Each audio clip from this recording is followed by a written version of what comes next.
All right, everyone, welcome to part 10. Where did the Book of Mormon come from? And we are still discussing the four tests on whether a person is a reliable eyewitness. We've gone through whether they've been present uh, for a lot of these witnesses, and then we've been looking at the corroboration. Is there additional evidence to back up what they're saying? And so we're going to look at the witnesses that were in Amity, Pennsylvania.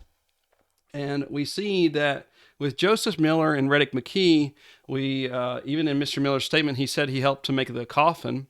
And very interesting, he helped. We see that they have his hatchet that he used to construct the casket, and it's in the possession of the Amwell Township Historical Society there in Amity, Pennsylvania. And then we see this. We see that there was someone who wrote about all of this, and you can read this yourself. What I want to get to basically is this one part here.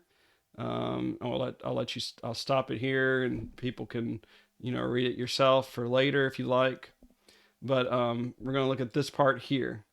So sometime since I became the owner of the Book of Mormon, I put it into the hands of Mr. Joseph Miller of Amwell Township.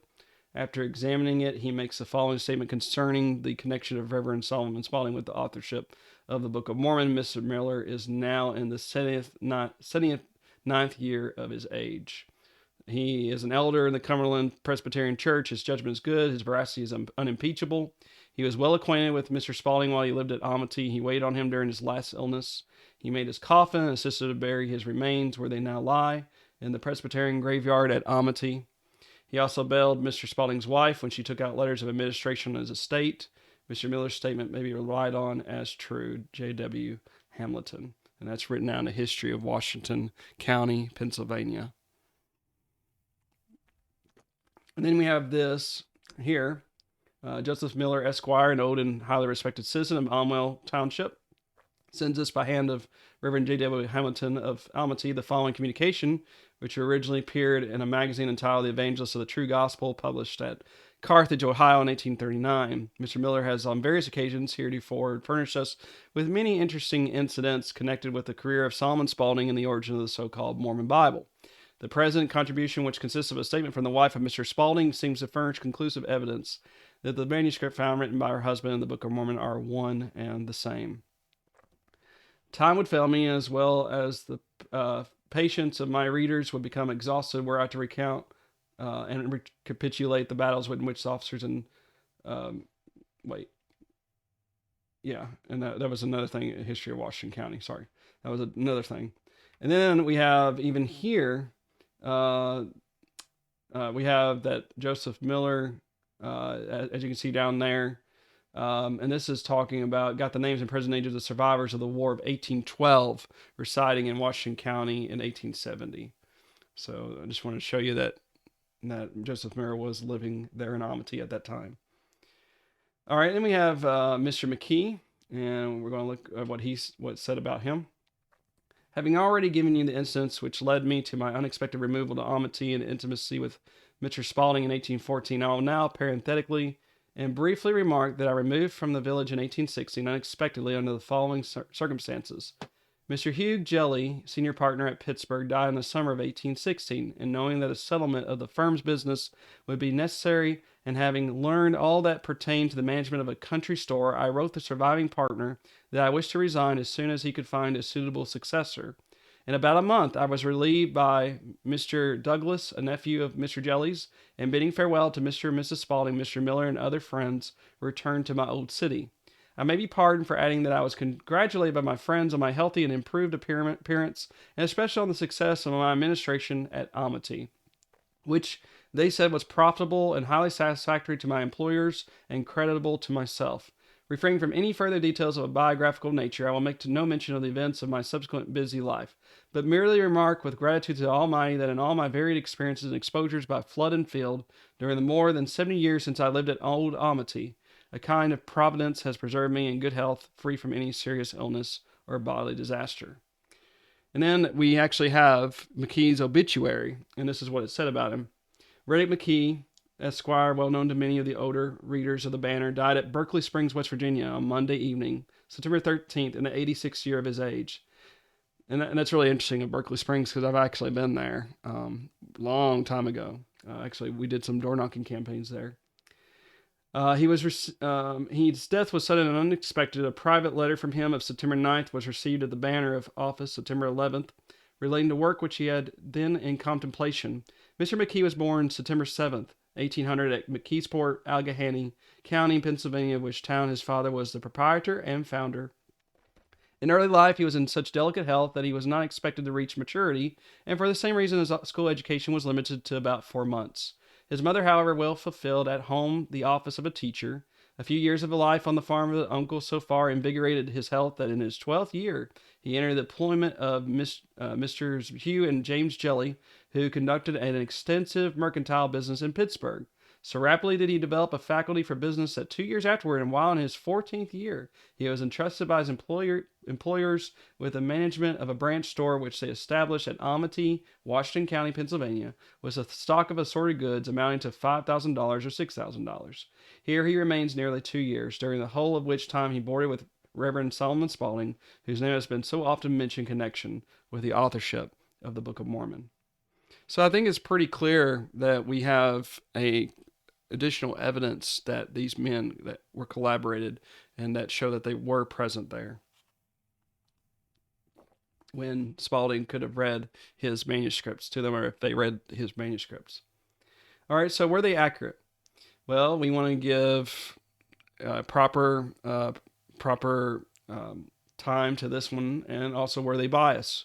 So let's look at this one. Now, this one's going to be, I think, very interesting. We kind of already said the details, but I want to mention them again. You can stop and you can look at who said what, but you can see 1, 2, 3, 4, 5, 6, 7, 8 of the witnesses talked about the name of the book. Now, that's interesting because the first manuscript was called Manuscript Story, Conduit Creek.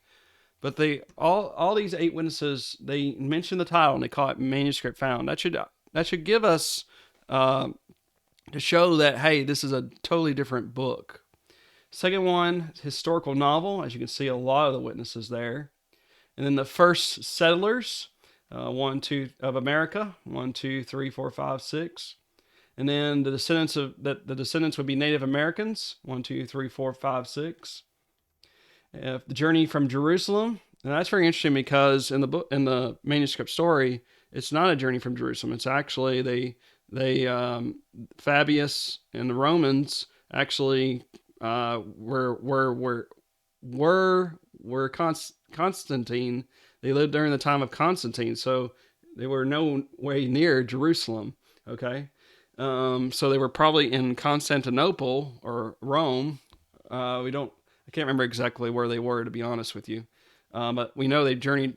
They were supposed to journey toward Great Britain, and then they got off course, and it drifted them toward America. See here we have Nephi and Lehi as the main characters, and those are not mentioned in the manuscript story. 1, 2, 3, 4, 5, 6, 7, 8. We got the quarrels and contentions. Certainly, that's for both books, actually. 2 nations, of course, being the Nephites and the Lamanites. Bloody wars, arts and sciences. And a really interesting one, I think, is and it came to pass, because that's not a phrase found in manuscript story, but it is found in the Book of Mormon many times. No religious matter. Now, it's interesting that chapter 7 or 8 of manuscript story is entitled Religion, and some of the witnesses go a little bit further in describing what they meant, and that is, putting the scriptures, a lot of scripture references, a lot of theological matter that's found from the Bible. And that's exactly what we see here, and I think that would be the part that we see that was made by Sidney Rigdon and possibly some others. So 1, 2, 3, 4, 5, 6. And we have the forts and mounds, and that's, this is where these long lost civilizations, they made these mounds, right? And these forts. Obsolete style, he wrote in the old style, the King James Version style, and 1, 2, 3, 4, 5. Oliver Smith, he's the one that said there was a judgment upon the old world. That's very interesting because Lehi and his family were escaping the Babylonian invasion. Account of Laban, that's mentioned by Henry Lake, and that is mentioned in First Nephi, first few chapters. There's the humorous passages that John Miller mentions, and then 3 of them mention Moroni. Very interesting enough. And then John Miller mentions the Straits of Darien. We'll talk more about that later. And then Artemis Cunningham was the one that mentioned that I, Nephi, was frequently found in the Book of Mormon, and it certainly is in First and Second Nephi 84 times, right? Then we have verbal alterations or additions. So that was the detail given by Abner Jackson. So here's an interesting thing I did. There's a book, and he edited a book called A Reader's Guide, the Book of Mormon, a Reader's Guide, basically. And Grant Hardy, he's actually, as far as I can tell, he's an LDS member. He is one of their scholars. And I think it was interesting to read what he thought the introduction to the Book of Mormon is. And so let's read it, and I want you to see, very interesting enough, what we see. So I'll go ahead and put the color codes here so you can see some interesting things of what he says. The Book of Mormon tells the story, it's a historical novel, right, of a Hebrew prophet named Lehi, one of the main characters, right, unknown in the Bible, who is warned by God to take his family and flee from Jerusalem about the time of the Babylonian invasion in 597 BC. That's from, of course, Oliver Smith, right? After wandering through the Arabian desert for several years, he and his family built a ship and sailed to the New World.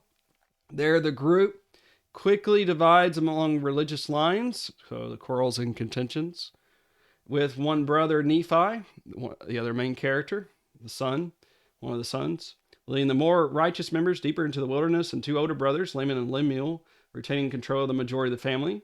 The Nephites, talking about those 2 groups, or 2 nations. The Nephites are eventually joined by another large, more secular colony from Jerusalem, a group that had coalesced around Mulek, one of the sons of King Zedekiah.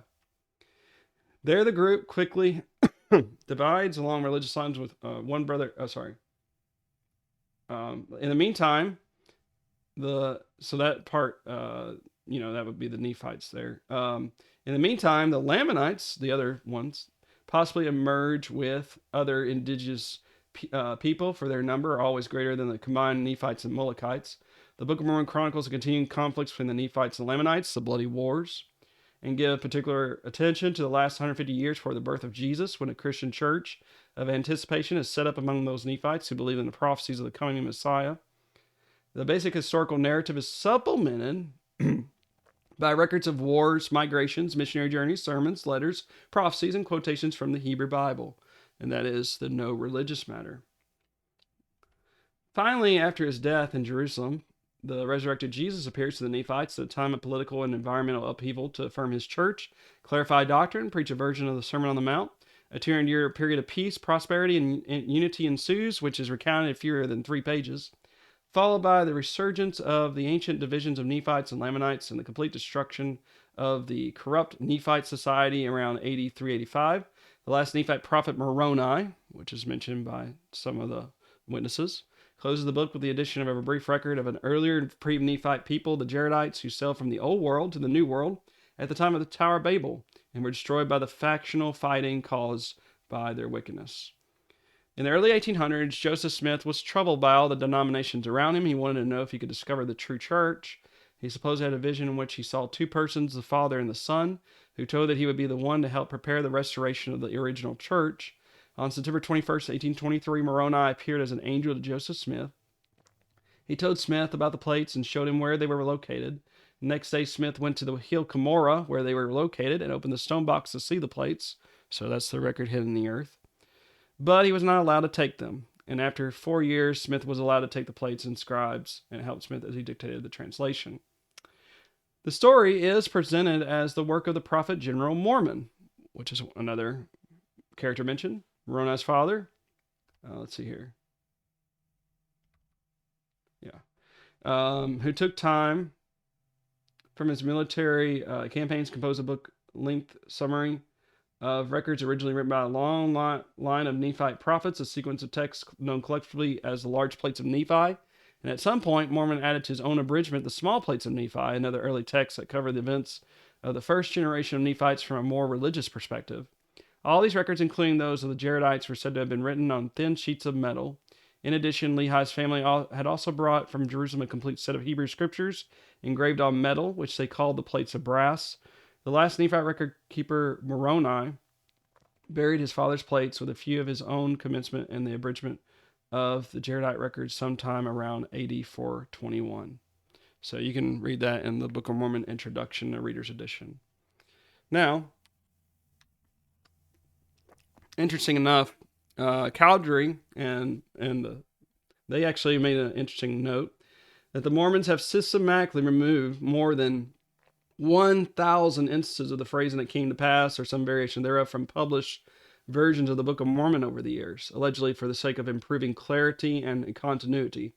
Of the 1,147 paragraphs in the original 1830 edition, 771, or just over 2/3, begin with some form of the phrase "and it came to pass." Of course, the phrase occurs within the text of paragraphs as well, thus accounting for more than 1,000 incidences.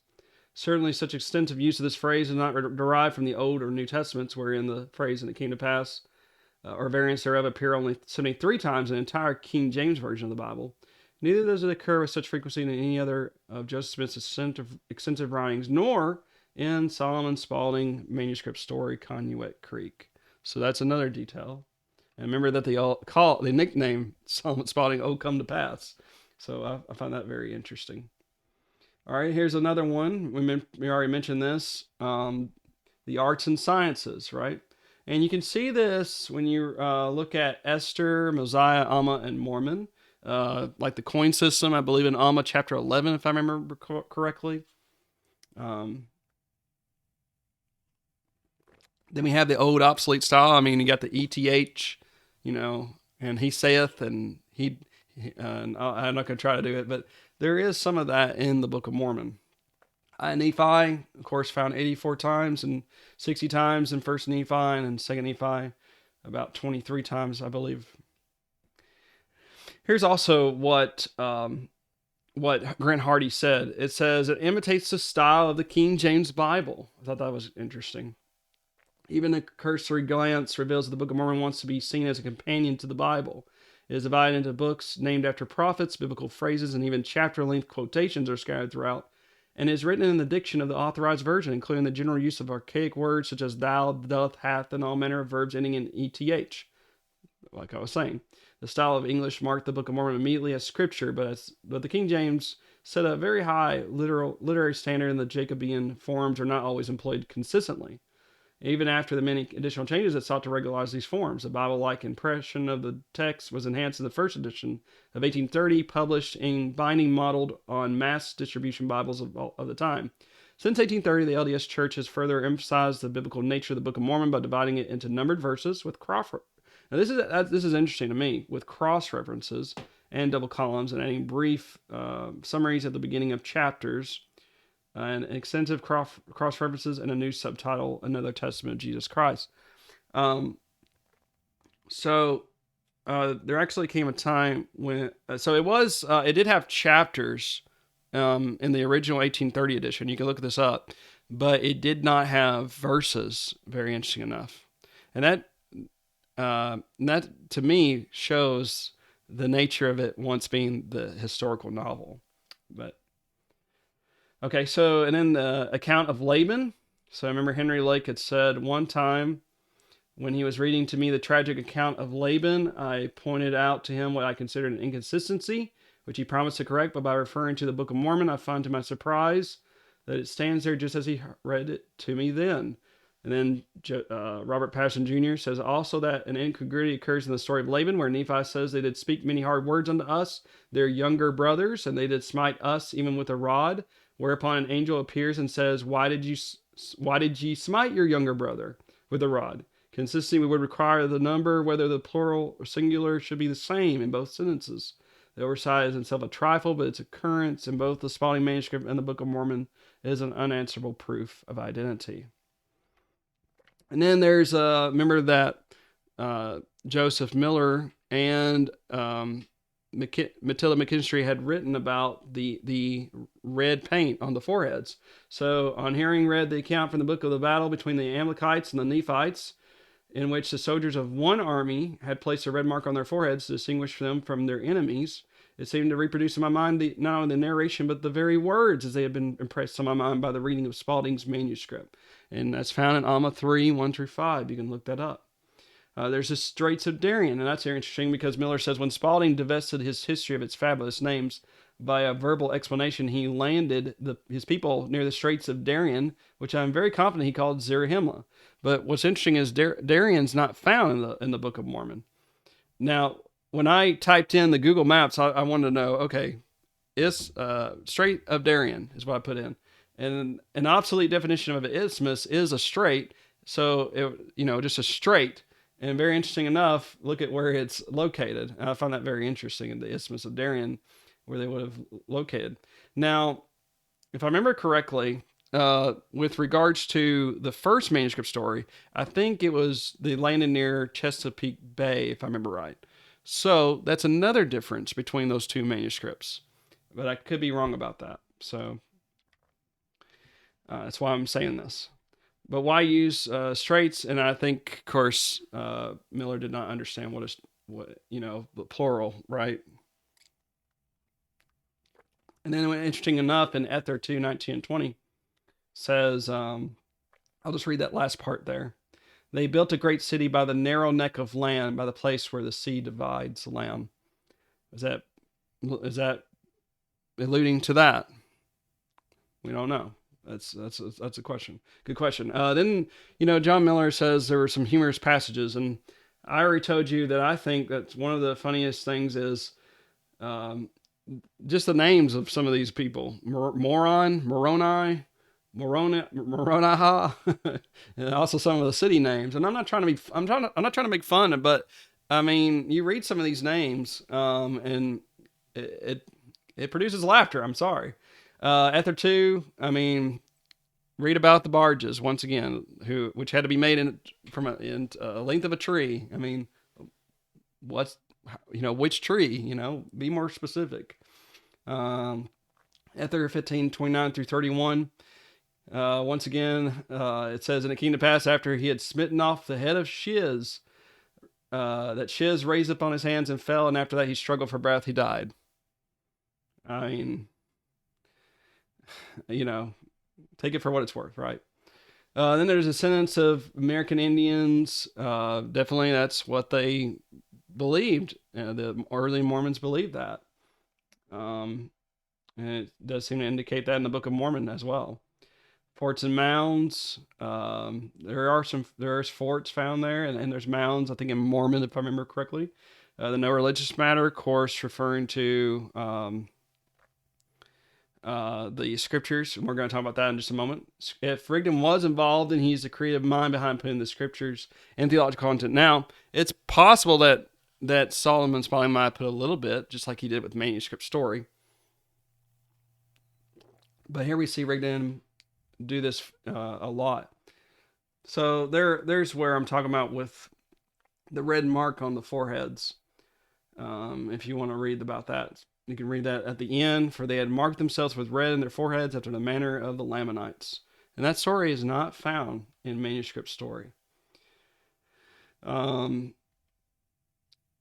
And then Reddick McKee, Matilda McKinstry, remember that in one of them touched the mode of warfare in that day, being hand to hand or man to man. He represented one of the parties having streaks of red paint upon their cheeks and foreheads to distinguish them from enemies in battle.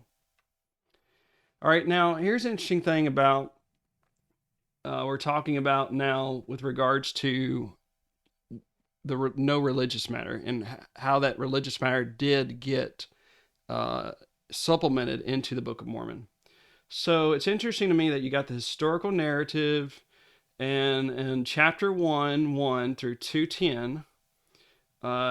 You have all these names, which I think Solomon Spalding, he had a really good imagination of coming up with these names. It's possible to me, this is my hypothesis, that Rigdon might have put in Ether 2, 11, and 12. But you can see here that there are some that could have been gotten from the scriptures, and maybe Spalding did that. I also noticed the sermonic material. Notice the uses of second person plurals like you and ye. I think that's interesting. And then Ether 2:13 through 3:5. That's definitely, I think, Spalding. The historical narrative. It's a historical narrative, and it came to pass is found 6 times. And it mentions these names, brother Jared. Now, it's interesting that why is a brother Jared? Why does he not have a name? Later on, actually, I think if I remember correctly, this is written down in Sidney Sperry's book on the Book of Mormon. He actually talks about this story where Joseph Smith actually reveals the name, and it's Moriankamer. I thought that was, take that for what it's worth. And then 3:6 through 5:6, is this Rigdon or Spalding or a mixture? I tend to think it's really hard. I think it's possibly a lot of Rigdon here, because look at all the scriptures that are used from the New Testament, and came to pass is only found 3 times, and children of men is it seemed like it was a signature phrase used by Sidney Rigdon, and it's found 4 times. And then Ether 6:1 through 8:19, definitely Spalding there. Historical narrative came to pass is found 42 times, mentions all these names, see it there. But it's really interesting to me. It's possible to me that Spalding used some of the Bible stories to place into the book of Ether, like, for example, plagiarizing the story of Herodias and Herod and John the Baptist. That's a possibility that we see there in chapter 6, 10 through 14.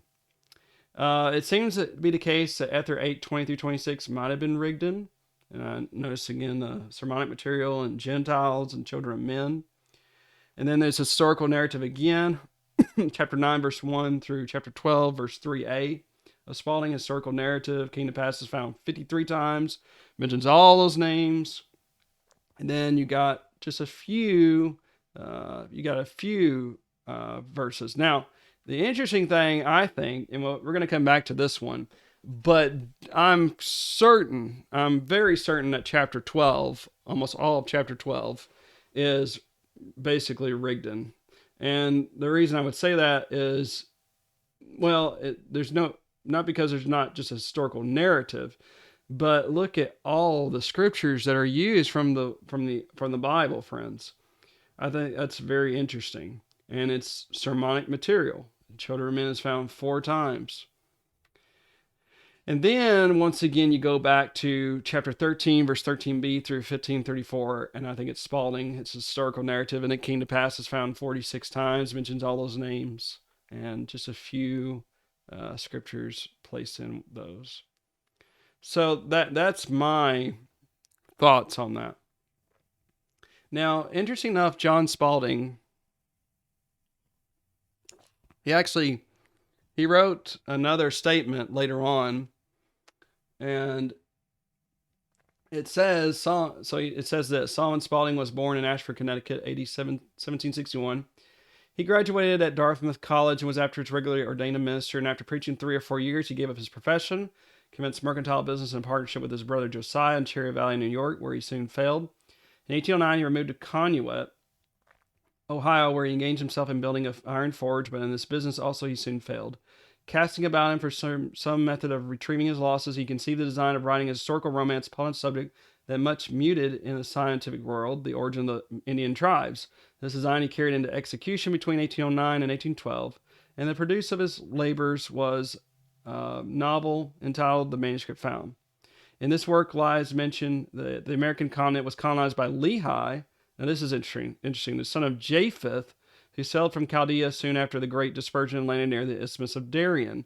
Lehi's descendants, who are styled Jaredites, spread gradually to the north, bearing with them the remains of antediluvian science and building those cities, the ruins of which we see in Central America, and the fortifications which are scattered along the Cordilleras. Now, there is no Lehi mentioned in the book of Ether. So I wonder, is the brother of Jared The character named the book Brother Jared about 45 times in the book of Ether. Why was he not given a name? And there are some who have speculated, could this have been original Lehi that John Spalding was referring to? Even though this detail is wrong, John has done a remarkable job remembering what he did remember, I think. All right, so I'm going to stop there, and we're going to pick up with this fourth question very soon. Thank you for being with us. We really appreciate it.